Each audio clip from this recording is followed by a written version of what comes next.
Hello বন্ধুরা, চলে এসেছি আরও একটা নতুন মুভি এক্সপ্লেনিং ভিডিও নিয়ে। আজ আমি এক্সপ্লেন করতে চলেছি ডাকু মহারাজ মুভিটিকে। তো বেশি দেরি না করে তাড়াতাড়ি চলো স্টোরিটা জেনে নিই আমরা। তবে তার আগে তোমরা যদি ভিডিওটাকে লাইক না করে থাকো তাহলে তাড়াতাড়ি লাইক করে দাও, আর তার সঙ্গে চ্যানেলটাকে সাবস্ক্রাইবও করে দিও কিন্তু। তো চলো দেরি না করে তাড়াতাড়ি জেনে নিই স্টোরিটা। মুভির শুরুতেই আমরা বৈষ্ণবী নামের একটি বাচ্চা মেয়েকে দেখতে পাই। বৈষ্ণবী নিজের গাড়িতে বসে কোথাও একটা যাচ্ছিল, আর তখনই তার গাড়ির সামনে একটা খরগোশ চলে আসে, যেটা দেখার পরে বৈষ্ণবী নিজের ড্রাইভারকে তাড়াতাড়ি গাড়িটা থামানোর জন্য বলে। গাড়ি থেকে নেমে বৈষ্ণবী তাড়াতাড়ি করে ওই খরগোশটাকে ধরার চেষ্টা করে, আর তার সঙ্গে তার কুকুরও ছিল। সেই কুকুরটাও খরগোশটাকে ধরার জন্য চেষ্টা করছিল, আর তারা সেই খরগোশটাকে খুঁজতে খুঁজতে একটা মনোহর নামের গুন্ডার গোডাউনের ভেতরে চলে যায়। আর সেই কুকুরটা মনোহরের উপরে অনেক বেশি করে চিল্লাচ্ছিল, বেশি বেশি করে চিল্লাতে শুরু করে দেয়। কিছু টাইম পরে বৈষ্ণবীও তার কুকুরকে খুঁজতে খুঁজতে সেই গোডাউনের কাছে চলে আসে, আর এদিকে মনোহরের রাগ হয়ে যায়, কারণ কুকুরটা এতবার উপরে তার উপর চিল্লাচ্ছে, তার জন্য সে তাকে গুলি মেরে দেয়। আর তখন বৈষ্ণবী নিজের কুকুরকে এই অবস্থায় দেখে অনেক বেশি দুঃখিত হয়ে যায়, কারণ বৈষ্ণবী তার কুকুরকে খুব ভালোবাসতো। তারপরে ড্রাইভার বৈষ্ণবীকে নিয়ে তাড়াতাড়ি ঘরে চলে আসে। ঘরে আমরা বৈষ্ণবীর দাদুকে দেখতে পাই, যার নাম হচ্ছে কৃষ্ণমূর্তি। যখন কৃষ্ণমূর্তি এটা জানতে পারে তখন সে খুবই রেগে যায়। তখন সে বলে, মনোহরের সাহস কি করে হয় আমার নাতনিকে সে কাঁদায়, আর এমনিতেই মনোহর পুরো শহরের লোকদেরকে বিরক্ত করে রেখে দিয়েছে, আর সেই জন্যই আমাকে তার বিরুদ্ধে কথা বলতেই হবে। এটা বলার পরে সে তাড়াতাড়ি করে মনোহরের বিরুদ্ধে কমপ্লেন করার জন্য যাচ্ছিল। তখন ঘরের সব সদস্যরা তাকে আটকে নেয়, তার সত্ত্বেও সে মনোহরের বিরুদ্ধে কমপ্লেনটা ফাইল করে দেয়। তারপরে আমরা মনোহরের বড় ভাই ত্রিমূর্তিকে দেখতে পাই, আর ত্রিমূর্তি হচ্ছে ওই শহরের এমএলএ, আর সেই কারণে সবাই তার থেকে ভয় পেত। আর এদিকে ত্রিমূর্তি তার ঘরের মধ্যে কিছু কাজ বাজ করছিল, তখনই পুলিশওয়ালা এসে তাকে বলে, তোমার ভাইয়ের বিরুদ্ধে কৃষ্ণমূর্তি কমপ্লেন করেছে, আর এই কারণেই পুলিশদেরকে তোমার ভাইকে চারিদিকে খুঁজতে হচ্ছে। আর এরপরে সে বলে, তোমরা চিন্তা করো না, আমি নিজে গিয়ে কৃষ্ণমূর্তির সাথে কথা বলে আসবো। আর পরের দিনকার ত্রিমূর্তি কৃষ্ণমূর্তির কাছে গিয়ে কথা বলে, আর সে গিয়ে বলে, আমি তোমার পরিবারের ব্যাপারে কিন্তু সবই জানি, তুমি যদি তোমার পরিবারকে বাঁচাতে চাও তাহলে তুমি কেসটা বরং তুলেই নাও। তখন কৃষ্ণমূর্তি তাকে বলে, আমি তোমার মতন 2 টাকার গুন্ডাদের দেখে ভয় পাওয়ার লোক নই, আর আমি আমার কমপ্লেনটা তুলবো না, তোমার যা করার তুমি করে নিতে পারো। এটা শোনার পরে ত্রিমূর্তি তখন রেগে গিয়ে সেখান থেকে চলে যায়। এরপরে আমরা দেখতে পাই কৃষ্ণমূর্তি তার নাতনির সাথে গাড়ি করে কোথাও একটা যাচ্ছিল। ইতিমধ্যে ত্রিমূর্তির গুন্ডাগুলো কৃষ্ণমূর্তির গাড়িতে হামলা করে দেয়, আর তাদেরকে দেখে কৃষ্ণমূর্তি আর তার নাতি খুবই ভয় পেয়ে যায়। ত্রিমূর্তি তখন তাদেরকে শেষ ওয়ার্নিং দেয়, সে বলে, কালকের মধ্যে যদি তুমি কমপ্লেনটা ফেরত না নাও তাহলে খুব খারাপ হয়ে যাবে কিন্তু। যেটা শোনার পরে কৃষ্ণমূর্তি অনেক বেশি চিন্তায় চলে যায়। আর রাত্রেবেলা আমরা দেখতে পাই কমিশনার আসে কৃষ্ণমূর্তির সাথে কথা বলার জন্য। কমিশনার এসে বলে যে ত্রিমূর্তির লোকেরা যখন তখন তোমাদের ঘরের লোকেদের উপরে হামলা করাতে পারে, তাই আমি চাইছি যে তোমার বাড়ির বাইরে একটা পুলিশ প্রোটেকশন দেওয়ার জন্য। আর এদিকে কৃষ্ণমূর্তি ও ত্রিমূর্তির ব্যাপারে ভেবে ভেবে অনেক বেশি টেনশনে চলে গিয়েছিল। আর সেই সময় আমরা তাদের চাকর গোবিন্দকে দেখতে পাই। গোবিন্দ নিজের মালিককে এত বেশি টেনশনে দেখে খুব চিন্তিত হয়ে পড়ে। তারপরে সে নিজের মাকে ফোন করে, আর তার মাকে বলে বৈষ্ণবীর জীবনের ওপরে জোখিম রয়েছে, আর এবার হয়তো আমাদেরকে মহারাজকে ডাকতেই হবে। আর এখানে গোবিন্দের পুরোপুরি ভরসা ছিল যে মহারাজ এলে কৃষ্ণমূর্তির পরিবারকে সে বাঁচিয়ে নিতে পারবে, আর এটা কেন সেটা আমরা আগেই জানতে পারবো। তখনই আমরা মহারাজকে দেখতে পাই। পুলিশওয়ালার লোকেরা মহারাজকে নিয়ে জেলে যাচ্ছিল, কিন্তু রাস্তার মধ্যে মহারাজের লোকেরা পুলিশের উপরে হামলা করে দেয়, আর তারা মহারাজকে বাঁচিয়ে সেখান থেকে নিয়ে চলে যায়। আসলে মহারাজ একজন ডাকু ছিল, আর তার সঙ্গে পুরো গ্যাং ছিল। আর সকালবেলা আমরা দেখতে পাই গোবিন্দ মহারাজকে নিয়ে কৃষ্ণমূর্তির বাড়িতে চলে আসে, আর এখানে মহারাজ কৃষ্ণমূর্তিকে বলে যে আমি আপনার ঘরে কাজ করতে চাই, ড্রাইভিং এর কাজ হলেও চলবে, কারণ আমার কাছে কোনো কাজ নেই। আর এই কথাতে কৃষ্ণমূর্তি বলে, প্রথমে আমার নাতি তোমাকে পছন্দ করবে, সে যদি তোমাকে পছন্দ করে তবেই আমি তোমাকে চাকরিতে রাখবো। আর এরপরে আমরা বৈষ্ণবীকে ড্রাইভারকে দেখতে পাই, যে কিনা মহারাজকে খুবই পছন্দ করেছে, যার পরে মহারাজ সেখানে ড্রাইভারের চাকরি পেয়ে যায়। তারপরে আমরা রেস্টুরেন্টের মধ্যে স্টেফান নামের একজন লোককে দেখতে পাই, যে কিনা একটা গুন্ডাকে ধরার জন্য রেস্টুরেন্টের মধ্যে বসেছিল। যখন সেই গুন্ডাটা স্টেফানের থেকে পালানোর চেষ্টা করছিল, তখন তাকে সে গুলি মেরে দেয়। তারপরে তার কাছে কমিশনারের কল আসে এবং সে স্টেফানকে বলে, তোমার টার্গেট নেক্সট যে রয়েছে সে কোনো ছোট মোটো লোক নয়, কিন্তু তোমাকে ডাকু মহারাজকে ধরতে হবে, কারণ মহারাজ পুলিশ কাস্টাডি থেকে পালিয়ে গিয়েছে। তখন স্টেফানও ডাকুকে ধরার জন্য তৈরি হয়ে যায়। তারপরে আমরা মনোহরকে দেখতে পাই, যে তার ভাইকে বলে যে কতদিন অবধি আমি এরকম ভাবে চুপ করে বসে থাকবো, আর আপনি এতদিন অবধি কৃষ্ণমূর্তির কিচ্ছু করতে পারলেন না। এতে সে মনোহরকে বলে যে তুমি একদম টেনশন নিও না, আমি তাড়াতাড়ি কথা বলছি। আর এরপরে মনোহর টয়লেট করার জন্য যখন বাইরে যায়, তখন মহারাজ তার গাড়ি নিয়ে তার সামনে চলে আসে। অন্ধকার বেশি হওয়ার কারণে মনোহর মহারাজকে একদম ভালো করে দেখতে পারছিল না। তখন মহারাজ মনোহরকে বলে, এইবারে তুমি একটা ভুল পরিবারের সাথে পাঙ্গা নিয়েছো কিন্তু। এইটুকানি বলার পরে মহারাজ মনোহরকে গাড়ির সাথে বেঁধে পুলিশ স্টেশনে নিয়ে চলে যায়, আর পুলিশের লোকেরা মনোহরকে জেলের মধ্যে ঢুকিয়ে দেয়। অন্যদিকে ত্রিমূর্তিও চিন্তায় পড়ে যায় যে কে এমন লোক আছে যে আমার ভাইকে নিয়ে এরকম পুলিশ স্টেশনে দিয়ে এলো। আর তারপরে আমরা স্টেফেনকে দেখতে পাই, যে কিনা মহারাজের ব্যাপারে সবকিছু ডিটেল ইনফরমেশন ভালো করে জানছিল। তখন স্টিফান জানতে পারে শারদা নামের একটি মহিলা মহারাজের সাথে দেখা করার জন্য জেলে আসতো বারবার, তাই জন্য সে নিজের অফিসারদেরকে শারদার খোঁজ খবর নেওয়ার জন্য বলে দেয়। তার সঙ্গে সঙ্গে স্টেফেন বাকি লোকেদের থেকেও মহারাজের ব্যাপারে জিজ্ঞাসাবাদ করতে শুরু করে দেয়। তখন ক্যাদিরা তাকে বলে, মহারাজ নিজের জন্য জেল থেকে পালায়নি, নিশ্চয়ই কারোর তার হেল্প লাগবে, সেই জন্যই তাকে পালাতে হয়েছে। কারণ কিছু সময় আগে জেলের ক্যাদিরা সে জেলের দরজা ভেঙে পালানোর চেষ্টা করেছিল, কিন্তু মহারাজ তাদেরকে জেল থেকে পালাতে দেয়নি। এইসব কিছু শোনার পরে স্টেফেন পুরোপুরি অবাক হয়ে যায়। আর অন্যদিকে আমরা মহারাজকে দেখতে পাই, যে রোজ দিন বৈষ্ণবীকে স্কুলে ছাড়ার জন্য যেত, আর এরা দুজন সঙ্গে খুব এনজয় করত। অন্যদিকে আমরা ত্রিমূর্তিকে দেখতে পাই, যার মাথার মধ্যে কৃষ্ণমূর্তির থেকে বদলা নেওয়ার ভূত চেপে গিয়েছিল, আর তার মাথার মধ্যে একটা প্ল্যান চলে আসে। আসলে কৃষ্ণমূর্তি স্কুলের মধ্যে বাচ্চাদের অ্যানুয়াল ফাংশন ছিল, তার সাথে সাথে কৃষ্ণমূর্তি বাচ্চাদের জন্য খাবারও বানাবে ভেবেছিল। তখন ত্রিমূর্তি নিজেদের লোককে বলে, তোমরা গিয়ে স্কুলের খাবারের মধ্যে বিষ মিশিয়ে দাও, যাতে করে বাচ্চাগুলো মরে যায়, আর তারপরে আমি শান্তি পাবো, আর পুরো দোষটা কৃষ্ণমূর্তির ওপরে চলে আসবে। তারপরে ত্রিমূর্তির কথাতে তার গুন্ডাগুলো খাবারের মধ্যে বিষ মেশাতে যায়, কিন্তু খাবারে বিষ মেশানোর আগে সেখানে তো মহারাজ চলে আসে, যে কিনা সে গুন্ডাগুলোকে মেরে মেরে তাদের অবস্থা পুরো খারাপ করে দেয়। ত্রিমূর্তি নিজের গুন্ডাদের এমন অবস্থা দেখে কিচ্ছু বুঝতে পারে না যে তাদেরকে এত বাজেভাবে কে মেরেছে। তারপরে ত্রিমূর্তির কাছে মহারাজের ফোন আসে এবং সে বলে, এইবার তো শুধু গুন্ডাদেরকে মেরেছি, কিন্তু নেক্সট বার তোমার পালা থাকবে কিন্তু। যেটা শোনার পরে ত্রিমূর্তি খুবই ভয় পেয়ে যায়। এরপরে আমরা স্টেফেনকে দেখতে পাই, সে একটা মিনিস্টারের কাছে গিয়েছিল। আসলে এই মিনিস্টারটিরও মহারাজের সাথে শত্রুতা ছিল, মহারাজের কারণে সে নিজের একটা পোস্ট হারিয়ে ফেলেছিল।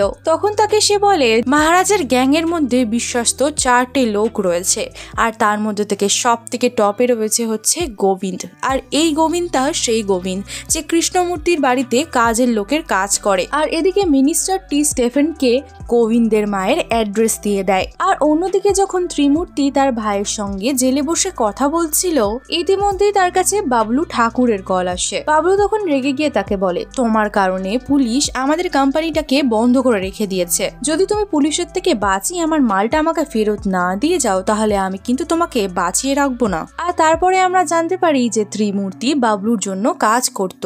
ত্রিমূর্তি আসলে চা পাতা বিক্রির নামে কোকেন বিক্রি করে। অন্যদিকে আমরা মহারাজকে দেখতে পাই, যে বৈষ্ণবী আর সীমার সাথে মার্কেট ঘুরতে এসেছিল, কিন্তু তখনই কিছু গুন্ডারা বৈষ্ণবীকে এসে তাদের সঙ্গে তুলে নিয়ে যেতে শুরু করে, যাদেরকে দেখে মহারাজ আর সীমাও সেই গুন্ডাগুলোর পেছন পেছন যায়। তখন হঠাৎ করে সেই গুন্ডাগুলো চলন্ত কার থেকে বৈষ্ণবীকে ছুঁড়ে নিচে ফেলে দেয়, কিন্তু মাটিতে পড়ার আগেই বৈষ্ণবীকে মহারাজ বাঁচিয়ে নেয়। তারপরে তারা এক এক করে সেই গুন্ডাগুলোকে মেরে দেয়। এরপরে যখন মহারাজ চলে যাচ্ছিল, তখনই তার কারটা খারাপ হয়ে যায়, আর এই কারণে তাদেরকে রাত্রের টাইমে জঙ্গলেই থাকতে হয়। এরপরে বৈষ্ণবী দেখতে পায় মহারাজের হাত থেকে রক্ত বার হচ্ছে। এটা দেখার পরে সে খুবই কষ্ট পায়। তাড়াতাড়ি করে সে তার হাতের মধ্যে একটা ব্যান্ডেড করে দেয়। আর এখানে মহারাজও বৈষ্ণবীকে নিজের মেয়ের মতনই দেখতো। এরপরে সে বৈষ্ণবীকে প্রমিস করে যে আমি সব সময় তোমার খেয়াল রাখবো, আর কেউ কিছু করতে চাইলেও সে তোমার কিচ্ছু করতে পারবে না। এরপরে যখন ত্রিমূর্তি নিজের কোম্পানিতে যায় তখন সে কোম্পানিতে মহারাজকে দেখতে পায়। ত্রিমূর্তি তখন খুবই ঘাবড়ে যায়। তারপরে মহারাজ বলে এবার আমি তোমার ছেলেকে জেলে ডালতে চলেছি, আর আজকের পর থেকে যদি তুমি কৃষ্ণমূর্তির পরিবারের উপরে চোখ তুলে তাকাও তাহলে আমি তোমার চোখ টেনে বার করে নেব। তারপরে আমরা দেখতে পাই কিছু টাইম পরে মহারাজ কৃষ্ণমূর্তিকে ঠিকঠাক ভাবে পরিবারের কাছে ফিরিয়ে নিয়ে আসে। আর এরপরে যখন কৃষ্ণমূর্তি জানতে পারে যে মহারাজ কিভাবে গুন্ডাদের কাছ থেকে বৈষ্ণবীকে বাঁচিয়েছিল তখন কৃষ্ণমূর্তি মহারাজের পা ছুঁয়ে তাকে ধন্যবাদ জানায়। কিন্তু ইতিমধ্যে মহারাজের কাছে স্টেফেন চলে আসে, আর সে এসে মহারাজকে বলে আমি শেষ অবধি তোমার খবর লাগিয়ে নিলাম বলো, আর এখন তোমাকে আমার সঙ্গে জেলে যেতে হবে, না হলে আমি কৃষ্ণমূর্তির পুরো পরিবারকে তোমার সত্যিটা বলে দেবো। এটাতে মহারাজ না চাইতেও তাকে তার সঙ্গে যাওয়ার জন্য হ্যাঁ বলে দিতে হয়। কিন্তু বৈষ্ণবী তাকে যেতে দেখে অনেক বেশি দুঃখিত ছিল। সে চলে যাওয়ার পরে কৃষ্ণমূর্তির বাড়িতে বাবলু আসে এবং বলে তোমার কারণে পুলিশ আমার মালগুলোকে আটকে রেখে দিয়েছে, সেই জন্য আমি চেয়েও আমার মালগুলোকে বার করতে পারছি না। তুমি তোমার কেসটাকে ফেরত নিয়ে নাও যাতে আমি আমার ব্যবসা ভালোভাবে করতে পারি আর তুমিও তোমার জীবনযাপন ভালোভাবে করতে পারো। কিন্তু এইবারেও কৃষ্ণমূর্তি কোনোভাবে তার কথা মানতে চায় না। রাতের সময় আমরা দেখতে পাই তারা কৃষ্ণমূর্তিকে মারার প্ল্যান করে। আসলে বাবলুর প্ল্যান এটাই ছিল, প্রথমে সে কৃষ্ণমূর্তির ঘরে গিয়ে হুমকি দেবে, তারপর রাত্রেবেলা তার উপরে আক্রমণ করবে, তাকে মেরে তারপরে তারা নিজেদের কোকেনটাকে বার করে নেবে। তারপরে ত্রিমূর্তি বাবলুর কাছে আসে, বাবলুকে এসে বলে যে তুমি যদি এইগুলো করো তাহলে পুলিশ তখন আমাকে ধরবে, কারণ তুমি যদি এভাবে কোকেন নিয়ে আমার কোম্পানিতে ঢোকানোর চেষ্টা করো পুলিশ তখন রেড মারলে আমি ধরা পড়ে যাব, তখন আমার কোম্পানি ডুবে যাবে, তার সঙ্গে সঙ্গে আমি সব পাওয়ার থেকেও বেরিয়ে যাব, আর আমাকে এমএলএ এর পোস্ট থেকেও সরিয়ে দেওয়া হবে। আর এই কারণে ত্রিমূর্তি বাবলুকে আটকানোর চেষ্টা করছিল, কিন্তু বাবলু তো এদিকে ত্রিমূর্তিকেই চাকু মেরে দেয়। তারপরে তার অবস্থা খুবই খারাপ হয়ে যায়। তারপর আমরা দেখতে পাই বাবলু এবং তার গুন্ডারা মিলে কৃষ্ণমূর্তির বাড়িতে হামলা করতে চলে যায়, আর ঘরের মধ্যে সীমা আর গোবিন্দ মিলে গুন্ডাগুলোর থেকে লড়াই করছিল। আর সেই সময় গুন্ডাগুলোর নজর বৈষ্ণবীর উপরে যায়। তারপরে আমরা দেখতে পাই যে বৈষ্ণবী যখন দাঁড়িয়েছিল তার উপর একটি গুন্ডা হামলা করতে আসে, কিন্তু তখনই সেখানে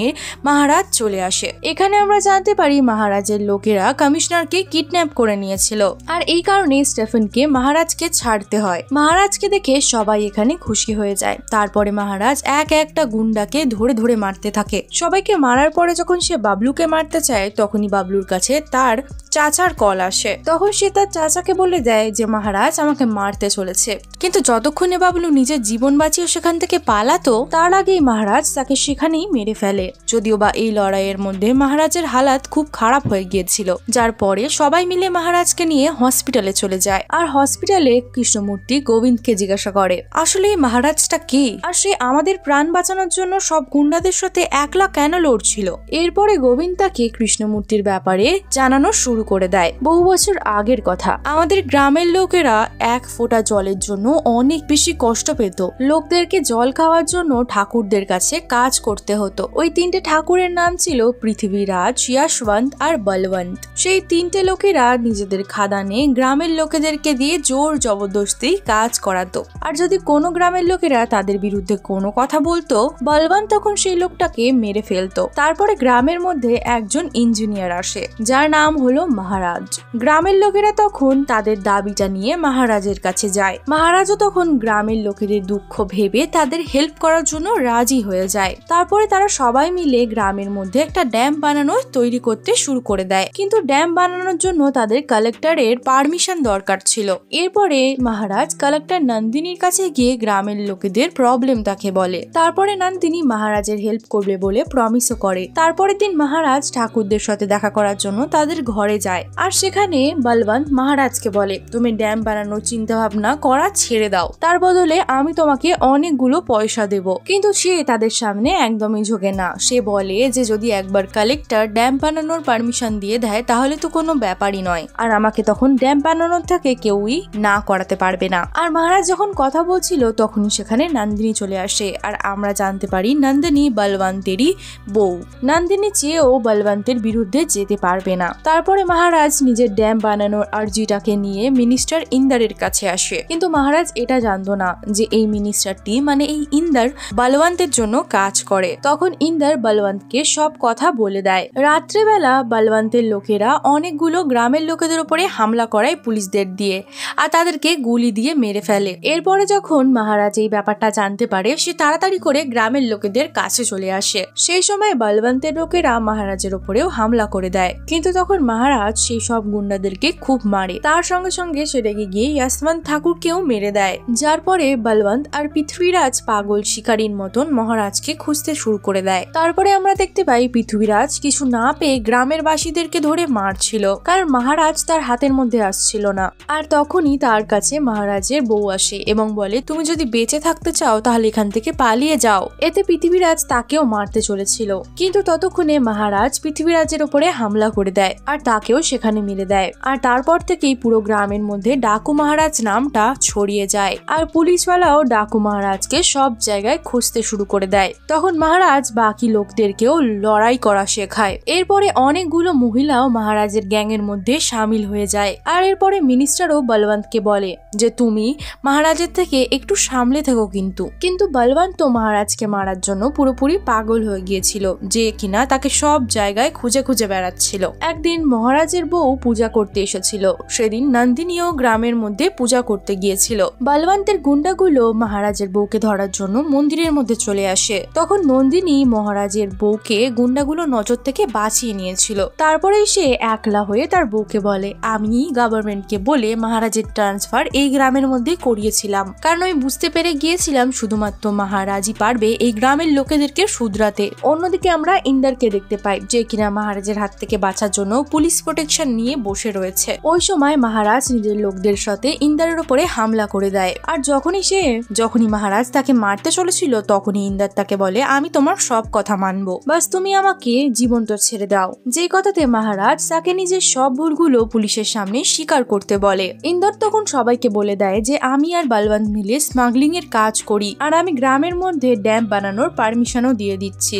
আর ইন্দারের কথা শোনার পরে গভর্নমেন্ট তখন ইন্দারকে মিনিস্টারের পোস্ট থেকে সরিয়ে দেয়। আর অন্যদিকে আমরা বলবন্তকে দেখতে পাই, যে কিনা বুঝতে পেরে গিয়েছিল নন্দিনী মহারাজের সাহায্য করছিল। সেই জন্যই সে মহারাজকে ফোন করে বলে, যদি তুমি নন্দিনীকে জীবন্ত পেতে চাও তাহলে তাড়াতাড়ি আমার কাছে চলে আসো। এটা শোনার পরে সে তাড়াতাড়ি করে বলবন্তের কাছে চলে যায়। আর এদিকে নন্দিনী বলবন্তকে বলে যে আমি আমার বাবার বিরুদ্ধে গিয়ে তোমার সাথে বিয়ে করেছিলাম, আর এখনই আমি আমার ভাগ্যের উপরে কাঁদছি। এই কথাতে বলবন্ত নন্দিনীকে খুব মারতে শুরু করে, যার কারণে নন্দিনীর অবস্থা খুবই খারাপ হয়ে যায়। আর সেই সময় মহারাজ নন্দিনীকে বাঁচানোর জন্য চলে আসে, আর তারপরে বলবন্ত আর তার মধ্যে অনেক বড় একটা ফাইটিং হয়। আর সেই সময় সব গ্রামের লোকেরা একত্র হয়ে বলবন্তের উপরে হামলা করে দেয়। এরপরে ভয় পেয়ে সেখান থেকে বলবন্ত পালিয়ে যায়, যেখানে আমরা দেখতে পাই যে নন্দিনী কিন্তু আহত হয়ে গিয়েছিল, যার কারণে নন্দিনীকে তাড়াতাড়ি করে হসপিটালাইজ করা হয়। আর হসপিটালে নন্দিনী মরার আগে সে মহারাজকে বলে যায় যে আমার পরে আমার মেয়ের তুমি খেয়াল রাখবে।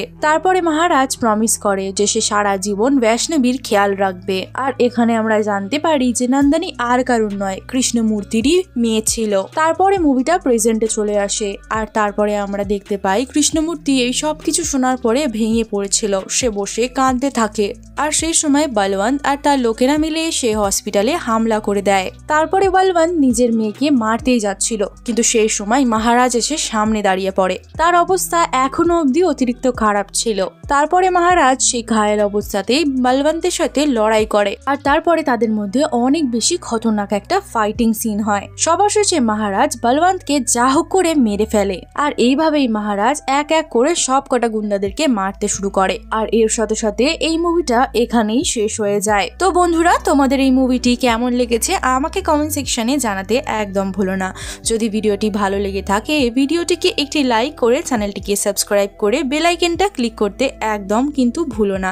তোমাদের যদি মুভি এক্সপ্লেনেশন দেখতে ভালো লেগে থাকে তাহলে আমাদের চ্যানেলটাকে একবার ভিজিট করতে পারো।